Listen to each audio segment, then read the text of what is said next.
டெல்லியில இருக்கிற நிஜாப்கர் கால்வாயில கடந்த மாசம் அதாவது மார்ச் 15ஆம் தேதி மாலை 4 மணி அளவுல ஒரு சிமெண்ட் பையில எலக்ட்ரிக் வயரால் சுற்றப்பட்ட நிலையில ஒரு பெரிய மூட்டை கரை ஒதுங்குச்சு. அந்த மூட்டையில இருந்து அந்த பகுதி முழுக்க மோசமான துர்நாற்றம் வந்துச்சு. அந்த பக்கமா போனவங்க இந்த விஷயத்தை கவனிச்சு போலீஸுக்கு தகவலை சொன்னாங்க. போலீஸ் வந்து அந்த மூட்டையை தண்ணியில இருந்து எடுக்க முயற்சி பண்ணப்போ அந்த மூட்டை ஒரு பெரிய கல்லால கட்டப்பட்டிருக்கிறத கவனிச்சாங்க. அந்த மூட்டையை கரைக்கு கொண்டு வந்து பிரிச்சு பார்க்கும்போது அவங்க எதிர்பார்த்த மாதிரியே அதுக்குள்ள ஒரு டெட் பாடி இருந்துச்சு. அந்த டெட் பாடி ஒரு பொண்ணோடது. இதுக்கப்புறம் போலீஸ் அந்த டெட் பாடியை அட்டாப்சிக்கு அனுப்பி வச்சாங்க. மேலும் அந்த பகுதியில தடயங்கள் எதுவும் கிடைக்குதான்னு தீவிரமா தேடினாங்க. அவங்க எதிர்பார்த்த எந்த தடயமுமே அந்த பகுதியில கிடைக்கல. ஆனா இந்த கேஸை முடிச்சு வைக்க போற ஒரு முக்கியமான தடயம் அவங்க அட்டாப்சிக்கு அனுப்பி வச்ச அந்த டெட் பாடியில தான் இருக்குங்கிறது அப்போ அவங்களுக்கு தெரியாது.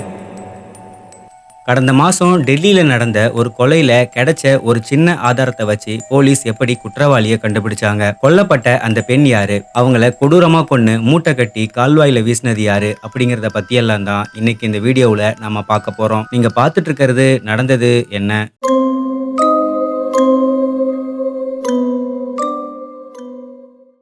நிஜாப்கர் கால்வாயில கண்டெடுக்கப்பட்ட அந்த டெட் பாடி சம்பந்தமான வழக்கை விசாரிக்க டெல்லி போலீஸ் ஒரு தனிப்படையை உருவாக்குனாங்க.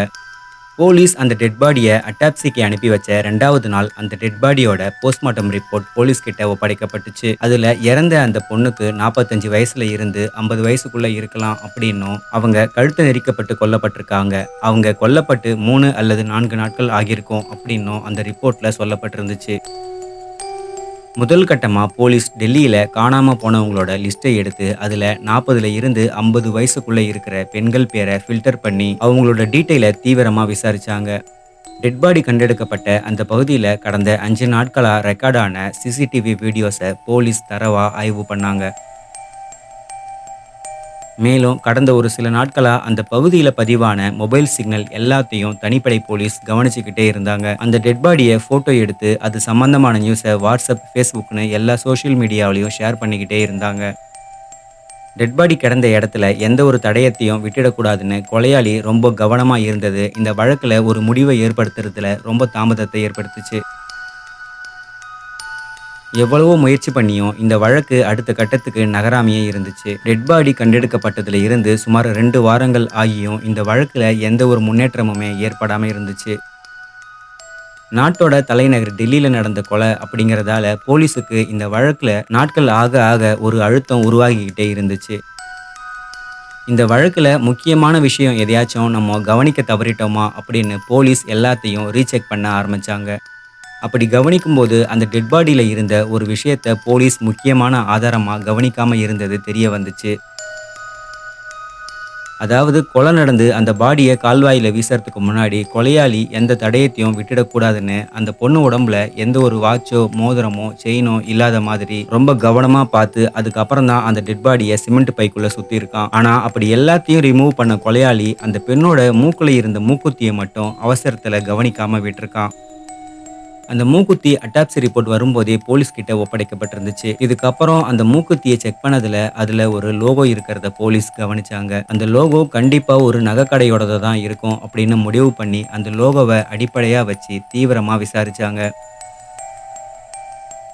அப்படி விசாரிச்சதுல அந்த மூக்குத்தியில இருந்த லோகோ சவுத் டெல்லியில இருக்கிற ஒரு நகைக்கடையோடதுன்னு போலீஸுக்கு தெரிய வந்துச்சு. அந்த நகைக்கடைக்கு போய் அந்த மூக்குத்தியை காட்டி அங்க இருந்த பில் லிஸ்ட் மூலமா அந்த நகையை வாங்கினது டெல்லியில இருக்கிற குருகிராம் செக்டார் 10 பகுதியை சேர்ந்த அனில்குமார்னு தெரிய வந்துச்சு. அதுல இருந்த அட்ரஸுக்கு நேராவே போலீஸ் கிளம்பி போனாங்க. அங்க போய் பார்த்தப்போ அந்த வீடு பூட்டி இருந்துச்சு. இதுக்கப்புறம் பில்லுல இருந்த நம்பருக்கு போலீஸ் கால் பண்ணி பார்க்கும்போது அந்த நம்பர் ரிங் ஆயிருக்கு. ஆனா அந்த கால் அட்டன் ஆகவே இல்ல. பலமுறை கால் பண்ணதுக்கு அப்புறம் தான் அந்த கால் அட்டன் ஆச்சு. அந்த காலை சுனில்குமார் அட்டன் பண்ணதும், நாங்க டெல்லி போலீஸ் பேசுறோம், உங்ககிட்ட கொஞ்சம் பேசணும் அப்படின்னு சொல்லியிருக்காங்க. அதுக்கு அனில்குமார், என்கிட்ட இப்போ நேர்ல பேச முடியாதே, நான் இப்போ வேலை விஷயமா ராஜஸ்தானுக்கு வந்திருக்கேன், திரும்ப வரத்துக்கு 1 மாசம் கிட்ட ஆகும் அப்படின்னு சொல்லியிருக்காரு. அப்போ சரி உங்க ஒய்ஃப் கிட்ட போனை கொடுங்கன்னு சொன்னதுக்கு அனில்குமார் அவங்க இப்போ என் கூட இல்ல, அவங்க உத்தரப்பிரதேஷ்ல இருக்கிற பிருந்தாவனுக்கு போயிருக்காங்க அப்படின்னு சொல்லியிருக்காரு. அதுக்கு போலீஸ் உங்க ஒய்ஃபோட மொபைல் நம்பர் கொடுங்கன்னு கேட்டதுக்கு அவ என் கூட சண்டை போட்டு தான் வீட்டை விட்டு கிளம்புனா, வீட்டை விட்டு போற அவசரத்துல அவளோட மொபைலை வீட்லயே வச்சுட்டு போயிட்டான்னு அனில்குமார் போலீஸ் கிட்ட சொல்லியிருக்காரு. அவர் இப்படி சொன்னதுக்கு அப்புறமா போலீஸ் போய் விசாரிச்ச அந்த நகை கடையோட பேரை சொல்லி உங்க ஒய்ஃபுக்கு நீங்க அந்த கடையில மூக்குத்தி வாங்குனீங்களான்னு கேட்டிருக்காங்க. அதுக்கு அனில்குமார் ஏன் தேவையில்லாத கேள்வியை கேட்டு தொந்தரவு பண்றீங்க அப்படின்னு சொல்லி சடனா காலை கட் பண்ணியிருக்காரு. அனில்குமாரோட இந்த தடுமாற்றமே போலீஸுக்கு ஒரு உறுதியான நிலைப்பாடை எடுக்க வச்சுது. இதுக்கப்புறம் டெல்லியோட துவாரகா பகுதியில் இருந்த அனில்குமாரோட ஆபீஸுக்கு போய் அங்க ஏதும் தடயம் கிடைக்குதான்னு செக் பண்ணப்போ அங்க இருந்த ஒரு டைரியில அனில்குமாரோட மாமியார் நம்பர் அதுல இருந்து கிடைச்சிது. அந்த நம்பருக்கு கால் பண்ணி அனில்குமாரோட மாமியார் வீட்டுக்கு நேராவே போய் விசாரணை பண்ணாங்க போலீஸ். அப்போ அவங்க போலீஸுக்கு ஒரு சில முக்கியமான தகவல்களை சொன்னாங்க. 47 வயசான தன்னுடைய மகள் சீமா சிங்குக்கும் அனில்குமாருக்கும் கடந்த 20 வருஷங்களுக்கு முன்னாடி கல்யாணம் ஆச்சு. அவங்களுக்கு 2 ஆண் குழந்தைகள் பிறந்தாங்க. அவங்க 2 பேருமே இப்போ ஹாஸ்டல்ல தங்கி படிச்சுக்கிட்டு இருக்காங்க. அனில்குமார் ஒரு தொழிலதிபர். அவரோட தொழில்ல ஏற்ற இறக்கங்கள் அதிகமா இருக்கும். அதனால கணவன் மனைவிக்குள்ள அடிக்கடி சண்டை நடந்துகிட்டே இருக்கும். அப்புறம் திரும்பவும் ஒண்ணா சேர்ந்துப்பாங்க. அவங்களுக்குள்ள இது சாதாரணம் தான். போன மாசம் கூட அவங்களுக்குள்ள பெரிய சண்டை நடந்து என் பொண்ணு என் வீட்டுக்கு வந்துட்டா. ஒரு சில வாரங்கள் இங்க தான் தங்கி இருந்தா. அவரோட கணவர் அதுக்கப்புறம் இங்க வந்து அவளை சமாதானப்படுத்தி கூப்பிட்டு போனாரு. அவகிட்ட நாங்க கடைசியா மார்ச் 11 அன்னைக்கு தான் பேசணும். அதுக்கப்புறம் அவ நம்பர் சுவிட்ச் ஆஃப்லயே இருந்துச்சு. என்ன ஆச்சுன்னு அவ கணவர் கிட்ட கால் பண்ணி கேட்டதுக்கு அவ கொஞ்சம் அப்செட்ல இருக்கா. அவ கொஞ்ச நாளுக்கு போன் யூஸ் பண்ண போறது இல்லைன்னு முடிவு பண்ணி ஜெய்ப்பூருக்கு போயிருக்கா. அவளை நீங்க யாரும் தொந்தரவு பண்ணாதீங்க. அவ வந்ததும் கண்டிப்பா அவளை உங்களுக்கு போன் பண்ண சொல்றேன் அப்படின்னு அனில்குமார் சீமா சிங்கோட அம்மா கிட்ட சொல்லியிருக்காரு. இதை நம்புன சீமா சிங்கோடைய அம்மாவுக்கும் ஒரு கட்டத்துல சந்தேகம் வந்திருக்கு. போலீஸுக்கு போய் கம்ப்ளைண்ட் கொடுக்கலாம்னு சொன்னப்போ வீட்டுல இருந்தவங்க அனில்குமார் தான் நம்பிக்கையா சொல்றாரு, அதனால போலீஸ் கிட்ட எல்லாம் போக வேண்டாம் அப்படின்னு சொல்லியிருக்காங்க. இதுக்கப்புறம் போலீஸ் கால்வாயில ஒரு டெட் பாடி கண்டுபிடிக்கப்பட்ட விஷயத்த சொல்லி சீமா சிங்கோட பெற்றோரை ஏப்ரல் 1 அன்னைக்கு அந்த பாடி இருந்த ஹாஸ்பிட்டலுக்கு கூப்பிட்டு போனாங்க. அந்த பாடியை பார்த்து அவங்க அது சீமா சிங் தான்னு உறுதிப்படுத்தினாங்க. அதுக்கு அடுத்த நாள் சீமா சிங்கோட மூத்த பையனையும் கூப்பிட்டு அந்த டெட் பாடியை அடையாளம் காட்ட சொன்னாங்க. அவனும் அது தன்னோட அம்மாதான்னு உறுதியா சொன்னான். இதன் மூலமா கால்வாயில கண்டெடுக்கப்பட்ட அந்த பாடி தொழிலதிபர் அனில்குமாரோட மனைவி சீமா சிங்கோடது தான்னு உறுதியாச்சு. இப்போ இந்த கொலையை அனில்குமார் தான் பண்ணாரா இல்ல வேற யாராச்சும் பண்ணாங்களா அப்படிங்கிற கோணத்தை நோக்கி இந்த வழக்கு விசாரணை போச்சு. அதுக்கு அனில்குமாரை கண்டுபிடிச்சு விசாரிச்சாதான் நடந்த உண்மைகள் தெரியும்.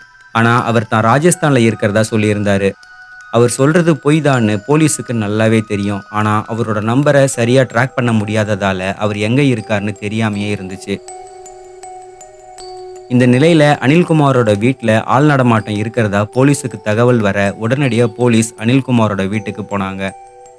அங்க போய் பார்க்கும்போது அந்த வீட்டுல வேலை செஞ்சுக்கிட்டு இருந்த வீட்டு வேலைக்காரர் சிவசங்கர் அப்படிங்கிறவர் இருந்திருக்காரு. அவர்கிட்ட போலீஸ் நாங்க 2 வாரங்களுக்கு முன்னாடி இங்க வந்தப்போ நீங்க இல்லையே, இப்ப எப்படி இங்க வந்தீங்கன்னு கேட்டிருக்காங்க. அதுக்கு சிவசங்கர் கடந்த 3 வாரங்களுக்கு முன்னாடியே நான் என்னோட சொந்த ஊருக்கு போயிட்டேன், லீவு முடிஞ்சு இன்னைக்கு காலையில தான் வந்தேன் அப்படின்னு சொல்லியிருக்காரு. சரி வீடு தான் பூட்டி இருந்துச்சு, அப்புறம் எப்படி கதவை திறந்தீங்க அப்படின்னு கேட்டதுக்கு இந்த வீட்டோட சாவி என்கிட்ட ஒன்று இருக்கு, அதை வச்சு தான் திறந்தேன் அப்படின்னு சிவசங்கர் சொல்லியிருக்காரு. சிவசங்கரோட இந்த பதில் தான் போலீஸோடைய சந்தேகம் அவர் மேல திரும்ப காரணமா இருந்துச்சு.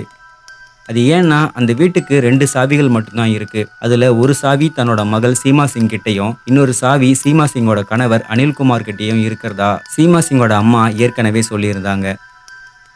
இப்போ தன்கிட்ட ஒரு சாவி இருந்ததா சிவசங்கர் பொய் சொன்னதன் மூலமா சிவசங்கர் உடனடியா போலீஸ் ஸ்டேஷனுக்கு கூப்பிட்டு போகப்பட்டு விசாரிக்கப்பட்டாரு. ஆரம்பத்துல நடந்த விஷயங்கள் எதையுமே தனக்கு தெரியாத மாதிரியும் சீமா சிங் கொல்லப்பட்ட விஷயத்த சொன்னதும் ரொம்ப கவலைப்படுற மாதிரியும் சிவசங்கர் நடிச்சிருக்காரு. ஆனா அவர் பொய்யா நடந்துக்கிறாருன்னு போலீஸுக்கு நல்லாவே தெரிஞ்சுது. இதுக்கப்புறமா போலீஸ் தங்களுடைய பாணியில முன்னுக்கு பின்னா மாத்தி மாத்தி கேள்வி கேட்கும்போது ஒரு கட்டத்துல சிவசங்கர் உளர ஆரம்பிச்சாரு. அப்போ நடந்த உண்மைகள் எல்லாமே வெளிவந்துச்சு. அனில்குமாருக்கும் அவங்க மனைவிக்கும் அடிக்கடி சண்டை நடந்துகிட்டே இருக்கும். இதுக்கு முக்கிய காரணம் அனில்குமாருக்கு சரியா பணத்தை செலவு பண்ண தெரியாது, பின் செலவு அதிகமா பண்றாருன்னு சீமா சிங் அவரை அடிக்கடி திட்டிக்கிட்டே இருப்பாங்க. சீமா சிங்கோட இந்த குற்றச்சாட்டுகள் அனில்குமாரை மன உளைச்சலுக்கு உள்ளாக்குச்சு. இந்த நிலையில கடந்த மார்ச் 11 அன்னைக்கு இதே காரணங்கள் காரணமா அவங்களுக்குள்ள வாக்குவாதம் நடந்துச்சு. அப்போ அந்த வீட்ல இருந்து நான் வெளியே வந்துட்டேன். ரொம்ப நேரம் கழிச்சு அந்த வீட்டுக்குள்ள போனப்போ, அங்க தரையில சீமா சிங் மூச்சு பேச்சு இல்லாம கிடந்தாங்க. என்ன ஆச்சுன்னு கேட்டதுக்கு, சண்டை நடந்தப்போ எனக்கு அதிகமா கோவம் வந்து, ஒரு கண்ட்ரோல் இல்லாம நான் இவள கழுத்த நெரிச்சுட்டேன். இவ அப்படியே கீழ விழுந்துட்டா. எனக்கு என்ன பண்றதுன்னு தெரியலன்னு ரொம்ப பதட்டமா சொன்னாரு. அதுக்கப்புறம் நானும் அவரும் சேர்ந்து தான் சீமா சிங்கோடைய உடல்ல இருந்து நகைகள கழட்டி வச்சோம். எந்த தடயங்களுமே இருக்கக்கூடாதுன்னு ரொம்ப கவனமா பார்த்து பார்த்து அந்த பாடிய சிமெண்ட் பையில மூடி ஒரு ஒயர வச்சு இறுக்க கட்டுனோம். அதுக்கப்புறம் அந்த பாடிய எங்கேயாச்சும் ஆத்துல போடணும்னு முடிவு பண்ணி ஒரு பெரிய கல்லையும் அந்த பாடியில சேர்த்து கட்டுனோம். அந்த பாடிய கார்ல ஏத்தி நாங்க 2 பேரும் வீட்ல இருந்து கிளம்பி நிஜாப்கர் கால்வாய் பக்கத்துல வண்டிய நிறுத்தி, நான் மட்டும் வண்டியில இருந்து கீழ இறங்கி அந்த பாடிய கால்வாயில போட்டேன். அதுக்கப்புறம் அனில்குமார் என்ன ஊருக்கு போக சொல்லிட்டாரு. ஊருக்கு போனதும் 2 நாட்கள் கழிச்சு டெட் பாடி கால்வாயில கிடைச்ச விஷயத்த டிவியில பார்த்தேன். அதுக்கப்புறம் 2 வாரங்கள் வரைக்கும் இந்த கொலை சம்பந்தமா எந்த நியூஸுமே டிவியில வரல. போலீஸ் இந்த கேஸ இதுக்கப்புறம் கண்டுபிடிக்க மாட்டாங்கன்னு நானும் அனில்குமாரும் உறுதியா நம்பினோம். இந்த நிலையில 2 நாட்களுக்கு முன்னாடி அனில்குமார் எனக்கு கால் பண்ணி, போலீஸ் தனக்கு கால் பண்ணதாவும், போலீஸ் பேசினத வச்சு கொலைய அவங்க கண்டுபிடிச்சிருக்க வாய்ப்பு இருக்கு. அதனால குருகிராம்ல இருக்கிற வீட்டுக்கு போயி, அங்க ஏதாச்சும் தடயங்கள் இருந்தா அத அழிச்சிடுன்னு சொன்னாரு. அதனால தான் டெல்லி துவாரகா பகுதியில இருக்கிற ஒரு வீட்ல யாருக்கும் தெரியாம பதுங்கி இருக்கிற அனில்குமார நான் போய் பார்த்து, சாவி வாங்கிட்டு குருகிராம் வீட்டுக்கு நான் வந்தேன். நான் இங்க வந்த கொஞ்ச நேரத்துல நீங்க என்ன பார்த்துட்டீங்க அப்படின்னு சிவசங்கர் போலீஸ் கிட்ட சொன்னாரு.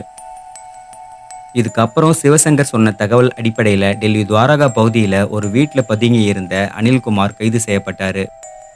போலீஸ் அனில்குமாரை கைது பண்ணப்போ அவர் தங்கியிருந்த வீட்ல ஒரே ஒரு இளம்பெண் இருந்தாங்க. அந்த இளம்பெண்ணுக்கும் அனில்குமாருக்கும் இடையில ஒரு அஃபைர் இருக்கிறதா போலீஸுக்கு ஒரு தகவல் கிடைச்சது. போலீஸுக்கு கிடைச்ச இந்த தகவல் இந்த கொலைக்கு ஒரு கூடுதல் காரணமா இருக்கலாம் அப்படிங்கிற கோணத்திலையும் போலீஸ் அனில்குமார் கிட்ட விசாரிச்சுக்கிட்டு இருக்காங்க. இந்த கேஸ் இன்னும் விசாரணை நிலையில தான் இருக்கு. இந்த வழக்கு கோர்ட்டுக்கு வந்து குற்றப்பத்திரிகை தாக்கல் பண்ணும்போது தான் இந்த வழக்குல இருக்கிற கூடுதல் தகவல்கள் வெளியே தெரிய வரும். இந்த வழக்க பத்தி நீங்க என்ன நினைக்கிறீங்க அப்படின்னு கமெண்ட்ல சொல்லுங்க. இதே மாதிரி இன்னொரு வீடியோல சந்திக்கலாம்.